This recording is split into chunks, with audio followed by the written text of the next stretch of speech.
자, 24-3강이 되겠어요. 3번이 되겠어요. 오래된 수작업 기술에서 얻는 즐거움. 이라고 되어 있는데요. 약간 논리가 조금 까다로울 수 있어요. 근데 초반 부분의 논리만 잘 이겨내면 뒤쪽 부분은 다 예시가 나오기 때문에 예시가 4가지 예시가 나오거든. 근데 이제 그 예시가 좀 더 많이 나오는 예시도 있고 간단하게 언급하는 예시도 있는데 그 예시까지만 들어가게 되면 그게 어렵잖아요. 초반 부분의 논리만 잘 보시면 되겠어요. 그 내용과 이게 어떤 의미이지만 일단 once 갈게요. 일단 뭐뭐 하면 접수사죠. 일단 여기 논리를 잘 보세요. 일단 생산이 시프트 변화해 가는 거예요. 뭐로 변화하냐면 산업적 방식으로 변화해 가게 되면 일단 뭐 하면 생산이라는 게 산업적 방식으로 변화해 가는 거예요. 좀 더 뭔가 발전된 형태가 되겠지. 그러면 이런 여가, leisure consumer, 여가 소비자들, 우리가 뭐 놀기 위해서 이제 소비를 하는 사람들 있잖아요. 여행을 간다거나 아니면 취미 활동을 한다거나 그런 사람들이 자유로워지는 거예요. be free to. 뭐 그냥 미술만 치기 어려운 거 아닙니까? 뭐가 자유로워지냐면 seek pleasure, 즐거움을 구하고 추구하는 게 자유로워지는 거야. 근데 어디서 즐거움을 찾냐면 in the older handcraft. handcraft는 수공이에요. 손으로 만드는 거죠. 수공의 기술, 더 오래된, 더 옛날의 수공의 기술에서 즐거움을 찾는 게 자유로워진다는 거예요. 여기가 조금 까다로워요. 아니, 생산이라는 게 현대적이고 기술적이고 이제 뭔가 산업적인 방식으로 변화했거든요. 근데 이러한 여가를 활동을 원하는 소비자들이 오히려 더 옛날의 수공의 기술에서 즐거움을 찾는 데 자유로워진다는 거예요. 현대적이 들어오고 있는데 생산은 근데 사람들은 오히려 더 옛날 방식에서 즐거움을 찾는 거죠. 이게 왜 그러냐면 뒤에서 이제 내용에 대한 설명이 나오는데 잘 보세요. 일반적으로 그 기술 자체가 돌입하는 거예요. 들어가는 거예요. 근데 어디에 돌입하냐면 하나 또는 그 이상의 경로에 돌입하는 거지. 패스라는 게 길, 경로잖아. 근데 어디로 가는 길? 즐거움으로 가는 경로에 하나 또는 그 이상의 경로에 도달하게 되는 거죠. 근데 왜 그러냐면 as가 원인으로 쓰였고요.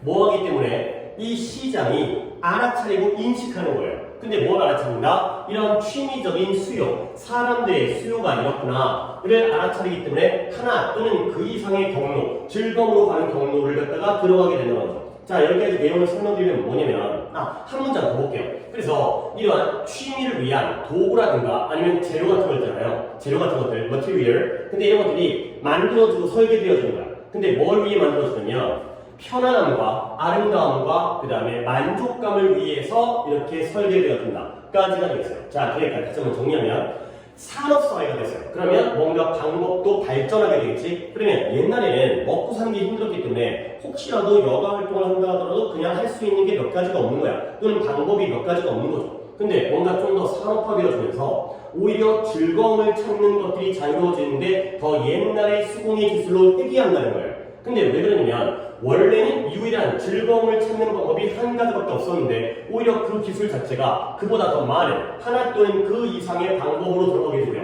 근데 왜 그러냐면 시장에서 이걸 알아차리는 거지. 소비자들이 이걸 요구하는구나. 근데 예전에는 산업화가 되기 이전에는 그런 것들을 충족시킬 수가 있는 기술이 없었다는 거야. 또는 여유가 없었다는 거지. 먹고 살기 바쁘기 때문에. 그리고 취미라는 것도 야, 이 정도면 끝이지. 뭐 사냥이라든가 취미가 또 뭐가 있지? 아니면 뭐 낚시라든가 이런 것도 없는데 사람들이 먹고 살만해지니까 더 많은 취미에 대한 수요가 더 다양한 수요가 생기는구나. 그리고 그 즐거움, 같은 즐거움이라 하더라도 다양한 경로로서 들어갈 수 있는 기회가 생긴 거야. 그러니까 그 전까지는 취미에 대한 도구와 재료들이 그냥 실용적이거나 가격이 싸거나 이러면은 만족을 했어. 근데 좀 더 사람들의 니즈가 더 편리하고 더 이쁘고 더 만족감을 얻는 쪽으로 설계되어지는 과정을 갖다가 갖게 된다는 거지.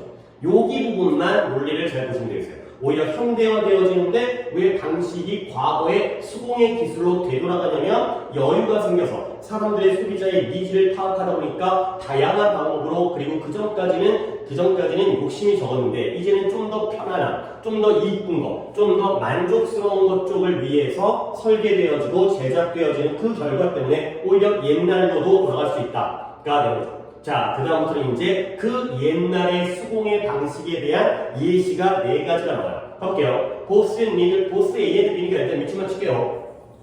니들이 바늘이잖아요. 그러니까 니들 워크하면 바느질이에요. 바느질이라는 건 바늘과 실과 천을 가지고 뭐 꼬매는 거잖아. 그러한 바느질 도구라든가 아니면 그러한 이런 것들인데요. 취미의 우드워크는 목공이에요. 목공은 뭐냐면 나무로 책상 만들고 의자 만드는 거지. 근데 그걸 취미로 목공을 하는 거예요.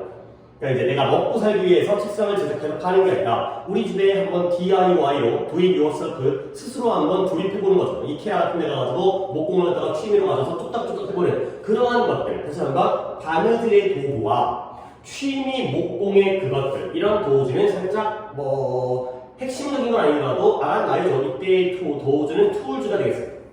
그래서 바느질 도구와 취미 목공의 도구들이 뭘 겪었냐? undergo라는 게 경험하다, 겪다가 되겠어요. 뭘 겪었냐? 이러한 트랜지션, 이러한 변화를 겪었다는 거예요. 그러니까 이때 이러한 변화 정도가 어떤 의미인지는 알아두시면 되겠죠. 방금 앞에 나왔던 것의 사례 예시로서 바느질과 목공이 나왔기 때문에 옛날에는 바느질을 하거나 목공이 취미가 있었다는 거지. 근데 그걸 하는 방법이 산업화가 되기 이전에는 한 가지 방법밖에 없었는데요. 산업화가 되어지면서 더 많은 방법에 돌입하게 되었고 사람들의 소비의 그러한 수요를 인식하게 되었고 조금 더 편안하게 바느질하고 좀 더 이쁘게 하고 좀 더 만족감을 생기게 하는 방법에 이러한 변화를 겪었던 게 이 두 가지의 예시가 되겠어요. 그리고 뒤에 갖다 붙은 표현은 뭐냐면 to name only two of many possible examples. 많은 가능한 예시를 중에서 딱 오직 두 개만 내가 이름을 댄다면 name이라는 게 말 그대로 이름을 대다, 이름을 열거하다, 명명하다가 되는 거죠. 야 여러 가지 있잖아. 근데 내가 그 중에서 두 개만 이름을 대볼게. 그렇다면 바느질과 목공을 갖다가 예를 들 수 있다는 거죠. 자, 예시가 이제 두 개가 나온 거예요. 한 문장인데 두 개가 나온 거고 세 번째 예시가 좀 길게 나와요. 자, fountain pen, 만년필이에요. fountain은 분수라는 뜻인데 물이 뿜어져 나오는 것처럼 잉크가 이제 그 만년필의 끝에 있는 촉에서 그 끝에 있는 촉에서 만년필의 액체가 뛰어나오는 거잖아. 뿜어 나오는 거잖아. 근데 만년필이라는 게 뭐냐면 솔직히 어른들 중에 만년필을 쓰시는 분들도 있지만 비싼 것도 있고 요즘에는 만년필 안 써요. 나도 안 써요. consider 뭐라고 이어지면 obsolete 이런 단어는 좀 봐주세요. 구시계 한물 간거야. 즉 outdated의 뜻이에요. outdated. 지금 현대적인 게 아니죠. 만년필의 경우에 구시계 구식으로 여겨져요.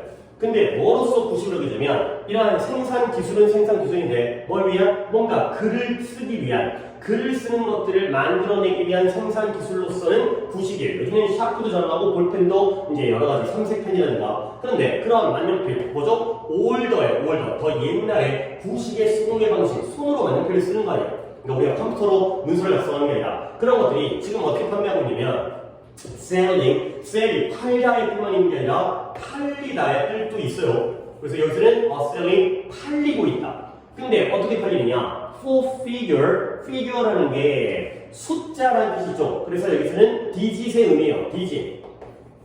디짓이 숫자죠. 디지털이 숫자 의가 되는 거예요.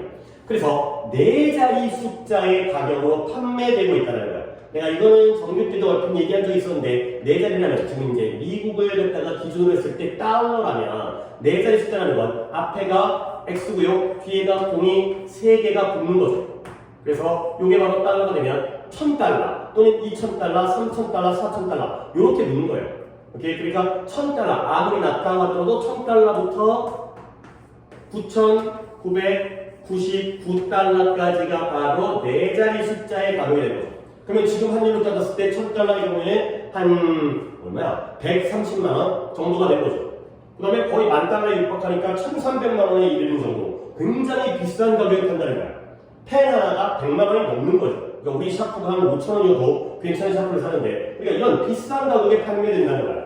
근데 누구에게 이렇게 비싸게 네 자리 숫자의 가격으로 판매되냐면 사람인데 단지 글자를 만들어내고 형성하는 그 과정을 단지 즐기는 사람들. 뭔가 실용성, 가성비는 떨어지지만 내가 글씨를 쓰는데 이만큼의 돈을 많이 투자해서 그냥 내가 기분이 좋아. 그런 즐거움은 추구하는 사람들이에요. 근데 뭐 하는 데에서의 글자의 형성의 즐거움이냐면 그냥 종이 위에다가 잉크를 가지고서 글자를 쓴다는 거야. 그런 즐기는 사람들. 그 다음에 병렬은 and가 인주의와 a의 병렬인데요. 괄호를 풀게요. Be willing to 기꺼이 pay a premium. 프리미엄이라는 건 할증료, 보다 더 높은 금액이 되는 거죠. 할증료라는 게 평소의 가격보다 더 높은 가격의 할증이잖아. 근데 뭐에 대해서 그 즐거움을 위해서 기꺼이 더 많은 높은 금액을 지불할 사람들에게 이 네 자리 숫자의 금액으로 판매되고 있다는 거죠. 오케이? 이게 바로 세 번째 사례가 되겠어요. 그러니까 만년필이라는 건 구식이고 오래된 손으로 쓰는 그런 구식의 방식으로 여겨지지만 지금 이렇게 그냥 자신의 즐거움에다가 기꺼이 많은 그 즐거움 자체를 위해서 더 많은 돈을 추구하고 더 많은 돈을 투자하는 사람들에게 팔리고 있다가 되고요. 그 다음 마지막에 네 번째 사례가 되겠어요. 얘는 만년필보다도 더 오래전에 더 예전의 방식이 된 건데 그래서 1950년대 물론 1950년대가 오래되긴 했지만 지금은 이미 돌아가신 더 레이시라는 게 얘가 늦은 게 아니라 죽은, 작고 한 이 뜻이에요. 그 당시에 지금은 죽었는데 죽었던 그 셔비 풋이라는 사람이 알려진 바에 따르면 이렇게 했다는 거예요. 뭐냐면 그의 3볼륨이라는 게 볼륨이 음량이라든가 두께, 부피, 크기라는 뜻도 있지만 권이라는 뜻이 있어요. 그러니까 우리가 어떤 권이냐면 장편 있잖아요. 그러니까 전집. 그러니까 삼국지가 10권짜리야. 그러면 볼륨 1, 제1권이 되는 거죠. 그래서 3볼륨 하면 3권짜리 책인 거예요. 근데 그 3권짜리 책에서 글자 수가 얼마나 되냐면 150만 개의 글자로 이루어진. 그러니까 그가 뭘 썼다고요? 알려진 바에 따르면, 보고되어진 바에 따르면 역사는 역사인데 시빌워가 미국의 시민전쟁, 내전, 남북전쟁이죠. 미국의 남북전쟁의 역사에 대해서 3권짜리로 150만 단어의 글을 썼다는 거야. 근데 이 사람이 뭘로 썼냐면 이제 여기에 사례니까 좀 더 구식이고 옛날 방식으로 썼을 거 아니야. With a deep pen. deep pen이라는 건 만년필보다도 더 옛날에 막 중세의 사람들이 그 펜 중에 이렇게 끝부분이 그림 그리다 또 이상해질 것 같긴 한데 막 이렇게 생겨가지고 아이고 이렇게 돼갖고 여기에 이제 여기 이게 달려 있고요. 그래갖고 여기에다가 뾰족한 데다가 잉크통 있잖아요. 잉크통에다가 그림가 많이 써요. 잉크통에다가 적신 다음에 그걸로 쓰는 거예요. 만년필은 그래도 일정하게 액체가 잉크가 공급되어 있도록 어떤 기술적인 방법이 들어가지만 이건 단순하게 찍어다 쓰는 거예요. 더 옛날 방식이에요. 그래서 이 딥펜 가지고 딥펜이라는 필기 도구를 가지고 이렇게 엄청나게 많은 양의 작품을 이러한 역사를 남겼다는 거예요. 오케이? 근데 뭐냐면 eschewing이라는 게 피하다, 멀리하다의 뜻이에요. 뭘 피했냐? 1950년대로 했지 지금은 돌아가신 분이고요. 그 당시에 지배적이었던 그런 글 쓰는 기술을 피하면서 그 당시에 이미 기술적으로 발전된 형태가 있었지만 그보다 더 이전의 딥펜으로 넘어갔다는 거야. 그러면 그 당시의 기술적인 지배적인 기술은 뭐냐면 이 매뉴얼 타이프라이터 수동 타자기. 그러니까 지금은 컴퓨터로 친 다음에 이걸 쭉 출력하잖아요. 근데 지금 옛날에 이제 뭐 종이 집어 넣어가지고 감아가지고 타자기를 타닥타닥 친 다음에 종이 뽑아내고 이랬던 우리나라도 한 1970년대, 80년대까지는 타자기를 썼을 텐데 그 타자기라든가 아니면 아까 좀 전에 나왔던 그 만년필. 그러니까 오늘날의 기준으로 만년필이 구식이고요. 1950년대에는 그래도 수동 타자기와 만년필이 그 당시에 기술적인, 지배적인 기술이었거든. 근데 그걸 피하면서 더 오래 이전에 예전 방식인 딥펜으로 썼다는 거야. 그래서 그리하여 thereby 이끌었어요. 뭘 이끌었냐면 새로운 의미를 이끌었어요. 근데 어디에다가 이끌었냐면 the term, 용어는 용어인데 어떤 용어냐? 벨라트리스틱이라는 순수 문학적인 역사에다가 새로운 의미를 부여했다가 되겠어요. 그러니까 뭔가 이 역사를 쓰면서 딥펜을 뭔가 약간 불편할 것 같기도 하잖아. 약간 고전적인 방식이고 그런 역사를 쓰면서 이제 이런 예전 방법으로 역사를 쓰다 보니까 순수 문학이라는 이 역사라는 이 용어에다가 새로운 의미를 부여하게 되었다. 그러니까 역사를 쓸 때도 뭔가 미적이고 아름다운 거 나의 취미적인 걸 추구하다 보니까 이러한 역사에도 새로운 의미가 부여되어졌다가 되겠어요. 그래서 일단 앞쪽 부분에서의 논리만 잘 봐주시게 되면 예시가 4가지 예시가 나오는 거지. 바느질의 경우에도 목공의 경우에도 좀 더 이러한 변화, 좀 더 예쁘고 편안하고 각자 자기만의 만족감을 추구하고 이런 걸 겪었고요. 그게 바로 수공의 방식이 되는 거고 그 다음에 세 번째 예시가 만년필인데 오늘날에는 구식으로 여겨지지만 단지 즐거움을 위해서 엄청난 돈을 투자하고요. 그리고 더 옛날로 거슬러 올라갔을 때 그 당시의 기술보다 더 이전이었던 딥펜이라는 방식을 써서 이렇게 엄청나게 많은 역사책을 남겼던 사례가 나오면서 걔네가 그랬던 이 사람, 그거죠? 이 푸트라는 사람이 새로운 의미의 부여까지를 했다까지가 그 얘기겠어요. 그래서 이것도 예시만 알아둬도 순서를 알아내는 건 그렇게 어렵지 않겠어요. 그러니까 순서가 나온다 하더라도 쉽게 풀 수 있는 거고요. 오히려 이런 것들은 이제 이게 원래가 빈칸 문제였거든요. 그러니까 주제가 약간 애매하게 나올 수가 있으니까 글의 주제를 갖다가 좀 이쁘게 어떤 제목이라든가를 보시면 되는 거예요. 그러니까 글의 주제와 제목은 이거예요.